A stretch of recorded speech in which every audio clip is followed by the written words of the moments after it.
안녕하십니까. 박훈탁TV입니다. 오늘은 미국 패권 붕괴의 현장을 방문해 보겠습니다. 브릭스가 조만간 출시할 글로벌 근본위 통화가 달러화 붕괴를 가속화할 것입니다. 러시아와 이란이 시리아에서 미군을 쫓아내기 위해서 협력하고 있습니다. 우크라이나에 들어간 서방 무기가 모조리 쓰레기임이 드러났습니다. 일론 머스크는 미국의 집속탄 전개가 절망의 표현이라고 말했습니다. 방송 전에 한 말씀 드리겠습니다. 여러분들 잘 아시다시피 제 방송에는 광고가 잘 들어오지 않습니다. 들어와도 단가가 낮은 광고만 들어옵니다. 여기 후원 계좌 있습니다. 자율 구독료 부탁드립니다. 구독, 좋아요, 알람 설정 부탁드립니다. 국제통화기금이 최근 아르헨티나가 위안화로 빚을 갚은 데 이어 각국이 IMF에 대한 채무를 청산할 때 위안화로 납부한다면 받아들일 수 있다고 시사했습니다. IMF 대변인 줄리 코젝은 목요일 아르헨티나가 지난달 말 만기 도래한 27억 달러 중 11억 달러에 해당하는 부채의 일부를 중국 통화로 IMF에 상환했다고 확인했습니다. 그녀는 위안화는 회원들이 IMF와의 의무를 해결하기 위해 사용할 수 있고 사용했던 5가지 통화 중 하나라고 덧붙였습니다. 아르헨티나 중앙은행은 지난달 중국과 1,300억 위안 수업 라인을 3년 더 연장하기로 합의했습니다. 아르헨티나 외에도 브라질은 올해 초 중국과 자국 통화로 무역과 투자를 할 수 있도록 하는 협정을 체결하여 미국 달러의 지배력을 더욱더 약화시켰습니다. 그러나 뉴욕에 본사를 둔 통신회사 베스티디의 수석 이코노미스트 밀턴 에즈라티는 이 거래가 위안화를 국제통화로 높이려는 시도이지만 위안화는 달러 같은 국제기축통화와는 거리가 멀다고 말했습니다. 그러나 브릭스가 근본이 글로벌 통화를 출시하면 달러화 패권이 상당히 위축될 것으로 보입니다. 주류 언론은 8월 22일부터 24일 요하네스버그에서 열리는 브릭스 회의 의제에 새로운 금 기반 무역 통화가 포함된다는 러시아의 발표를 보도조차 하지 않고 있는데 이것은 엄청난 실수를 저지른 겁니다. 중국과 러시아는 달러의 영향을 제거하려면 더 나은 대안을 마련해야 한다는 것을 알고 있습니다. 그들은 또한 무역 파트너를 강력한 블록으로 통합해야 한다는 것을 알고 있기 때문에 참여를 희망하는 국가와 함께 브릭스, 상하이 협력기구 및 유라시아 경제연합을 통합할 계획이 진행 중입니다. 슈퍼그룹이 형성될 것입니다. 대부분의 아시아, 중동, 아프리카 및 라틴 아메리카를 포함할 것입니다. 새 통화의 토대는 러시아의 금융학자 세르게이 글라지예브에 의해서 마련되었고 일반적으로 인식되는 것보다 훨씬 더 발전된 것이라고 합니다.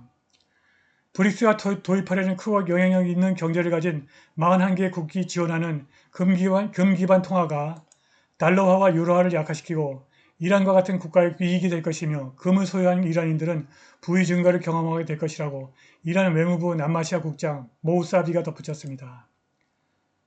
러시아 정부는 하루 전에 브라질, 러시아, 인도, 중국, 남아프리카 공화국 이들이 금으로 뒷받침되는 새로운 거래 통화를 도입할 것이라고 확인했습니다.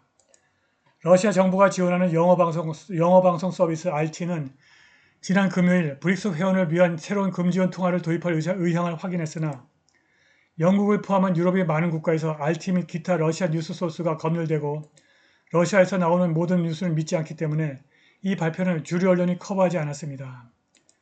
브릭스 통화 프로젝트는 이제 막 시작한 것이 아니고 먼 미래를 위한 것도 아닙니다. 러시아 금융학자 세르게이 글라지예브가 기초작업을 이미 준비했으며 필요한 결의가 채택되면 구조를 신속하게 조립할 수 있고 이미 필요한 기간이 배치되기를 기다리고 있을 수도 있습니다. 또한 SCO, EAEU 및 브릭스를 초대형 거대 블록으로 통합하려는 요하네스버그 의제를 위한 또 다른 제안이 있는 것 같은데 이들의 인구와 구매력 기준 국내 총 생산을 합하면 이미 세계의 절반을 넘어 미국과 서방 동맹을 왜소하게 만듭니다. 미 재무부는 브릭스의 근본이 글로벌 통화 계획에 대해서 거의 확실하게 알고 있을 것이고 바로 이것이 미 재무장관 제넷 옐런이 예고도 없이 베이징으로 날아간 이유를 설명할 것입니다. 그녀의 부서의 관점에서 볼 때 새 통화 제안이 채택된다면 달러 패권에 대한 위협은 말할 것도 없고 예산 적자 자금 조달에 부정적인 영향을 미칠 것입니다.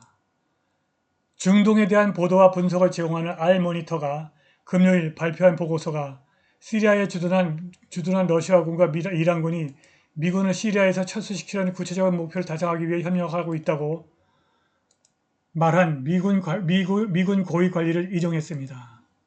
알모니터는 그가 시리아 주둔 러시아군 사령관들이 미국이 시리아에서 철수하도록 압력을 가하기 위한 장기 계획에 대해서 이란 혁명수비대와 조용히 조율하고 있는 징후를 보았다고 말했습니다.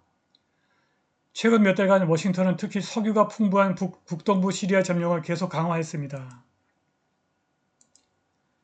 지난 2년 동안 시리아에서 이란과 연계된 단체의 미군기지 공격은 흔한 일이 되었습니다.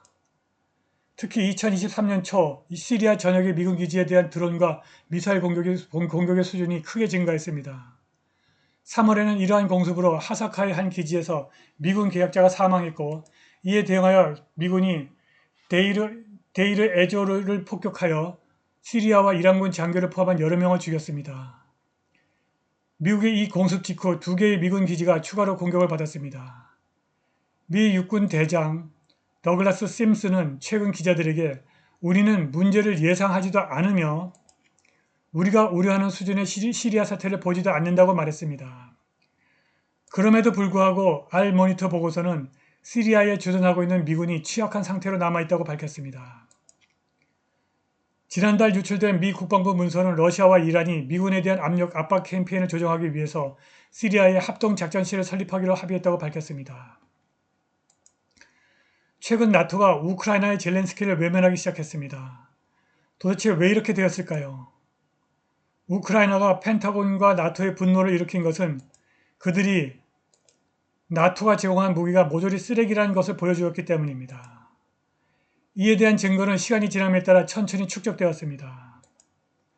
첫째, 대공용 스팅어스, 대전차 제블린 등 미국산 어깨에 매는 정크의 다양한 부분이 현대 전투에서 전혀 쓸모가 없음이 밝혀졌습니다. 다음으로 M777 곡사포와 하이마스 단지가 다소 취약하고 현장에서 유지가 불가능하다는 것이 밝혀졌습니다. 우크라이나 키예프 근처에 배치된 패트리어트 미사일 포대를 러시아가 아주 저렴한 비용으로 아주 간단하게 파괴해버렸습니다. 프랑스가 제공한 전차는 말할 것도 없고 독일과 미국이 기증한 레오파드2 전차와 브래들리 보병 차량은 러시아의 1차 방어선에 접근조차 하지 못하고 파괴됐습니다. 나토가 우크라이나에 제공하려는 구형 F-16은 공기 흡입구가 지면과 매우 가까워 이륙하는 동안 활주로의 진공 청소기입니다. 파편이 엔진으로 빨려 들어가 엔진을 파괴할 수 있기 때문에 우크라이나에서 흔히 볼 수 있는 더럽고 피행 활주로에서는 작동할 수 없습니다.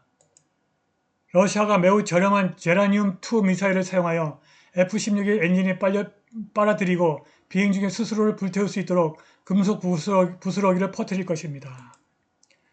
우크라이나에 F-16을 제공한다는 아이디어가 실현 불가능한 더 중요한 이유가 있습니다. 이 비행기가 전술 핵폭탄을 탑재할 수 있기 때문에 러시아가 이미 F-16 전개를 핵 확산으로 볼 것이라고 발표했습니다. 따라서 아마도 우크라이나에는 F-16이 도입되지 않을 것입니다.